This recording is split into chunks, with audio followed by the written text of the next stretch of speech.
I'm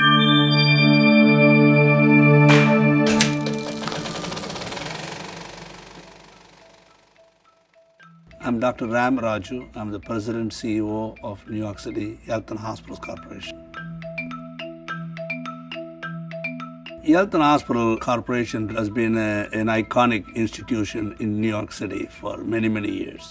A leader in affording affordable care to the most vulnerable population in New York City and giving them good quality care in a very patient-safe manner for many years.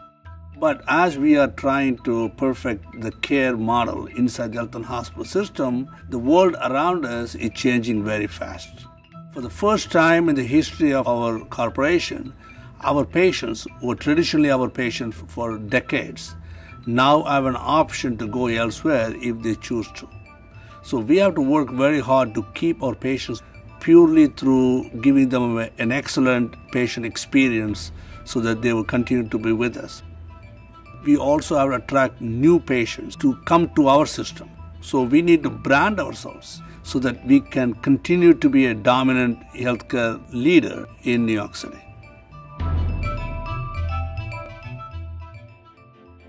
That really has to be the mantra, keep patients first. Where we seem to have the greatest success is where we're most in tune to what the patient is telling us. It's not what's the matter with the patient, it's what matters to the patient. Because we're a public benefit corporation, we are required to have the community involved in what we do. Because we have that history, I think that we are uniquely positioned to be able to get to the next level. So we have to listen, we have to initiate the conversations, and we have to listen, and we have to take into account that their perception is in fact the truth to them. The system is supposed to revolve around the patient, and the patient should not be revolving around the system. Access point has got to be centered around the patient's convenience. That is something we have to be an active participant in that, with the help of the patients. We need to let the patient's voice be heard, how the system works for them, what would you like to see them. So often it comes down to the golden rule. Treat others as you would expect to be treated. But it gets even a little bit more complicated than that because we have patients that come from hundreds of different cultures. So how I want to be treated may not be how the patient wants to be treated. So we really need to talk to them to understand what is it that you need and how can I best help you. I learned the hard way why patients have to be first, because I'm the mother of a survivor. So we need to make sure that we're caring for our patients as if they're our own.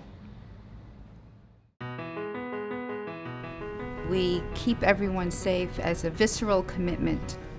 I think that that's where everything starts. We put our patients first, and then we start with safety.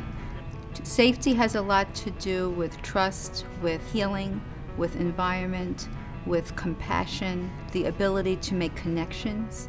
Do you know the procedure you are having today? We're looking at every single patient care experience to identify what did we learn from the experience, and then how are we going to use that learning opportunity for the future to provide an even safer environment or an even better experience for a patient.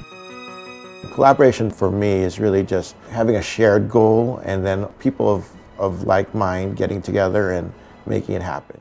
Because once you put people of like mind together, sharing a common goal, there's nothing impossible. When you put people together and you problem solve around particular areas, you wind up developing these synergies and teams, and they wind up automatically saying, we need to huddle, we need to meet, we need to get together, we need to talk about this more often, we need to have a cadence of this, and next thing you know, you have natural groups in areas, and you could see them scattered about the organization as we build structure for improvement. There's value in each voice. Every HHC employee has the potential to bring something better, a change in the corporation.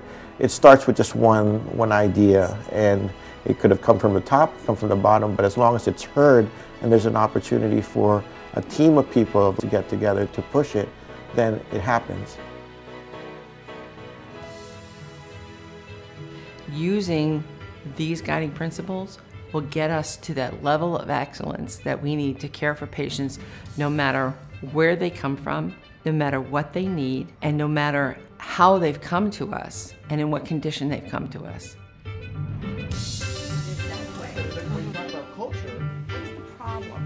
What are we trying to address? Because Breakthrough is an operational improvement plan. Every day we look at things. How can we serve better? How can we reach that peak of excellence in our care? And breakthrough is the methodology by which we are able to achieve that. It is powerful because of the fact it comes from the bottom up as opposed to the top down. We take our most valuable resource, our staff, the only resource that actually appreciates over time as we invest into them, and we use an extra skill set that we don't normally use, their capability to improve. They're the #1 experts in what they do. We train them to actually be problem solvers around the main principles of putting our patients first. Respect for people, staff, and society, and continuous improvement.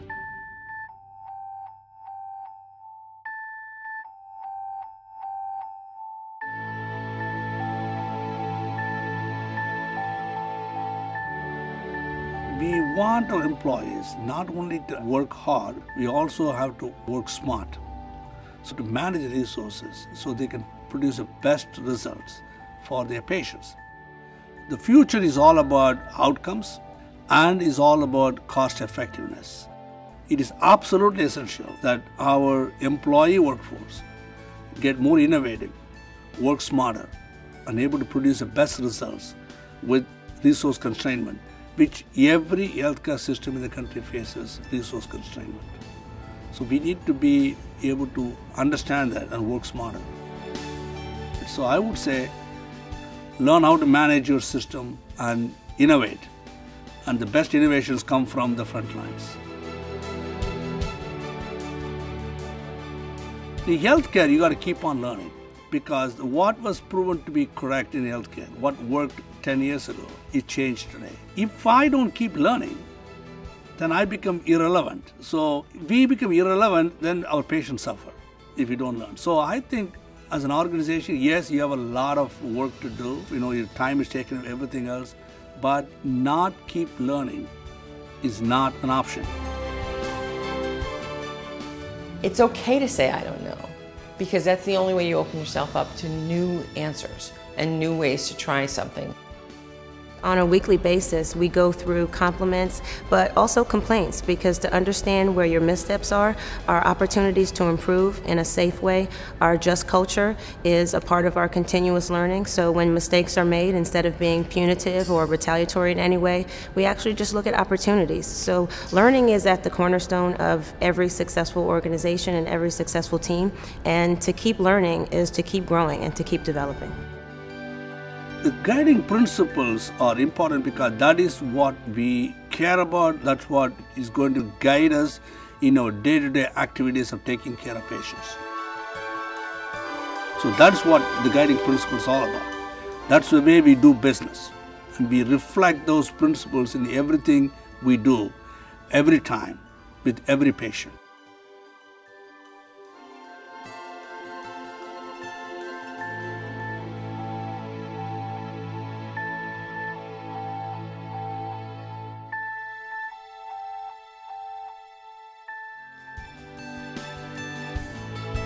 Our guiding principles are the key to Health and Hospital Corporation's future. They're important to all of us, no matter what job we do. And they remind us how to best serve our patients and our communities every day.